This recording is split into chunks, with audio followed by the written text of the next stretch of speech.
Alternativas Dog Show, vamos para mais uma prova externa do C-League Games, a Fireball. Os cães deverão passar por esses obstáculos que estão aqui já previamente montados, decorados com mangueiras Spiraflex Goodyear e chegar até esta caixinha onde estão o Rafael e o Lucas. Nessa caixinha os cães baterão as patas aqui, essa bola voará, eles pegarão com a boca e deverão voltar lá para os seus respectivos treinadores. Vai ganhar a equipe azul, Rafa? Acho que vai.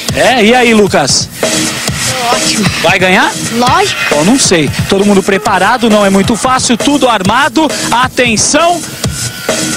Valendo! Já estão passando pelos obstáculos rapidinho, estão indo, estão voltando. Atenção, bateram, pegaram a bolinha, agora estão voltando rapidinho. Tá indo bem mais rápido a equipe amarela do Fábio. Vitória da equipe amarela! Fabião vibrando, vitória da equipe amarela.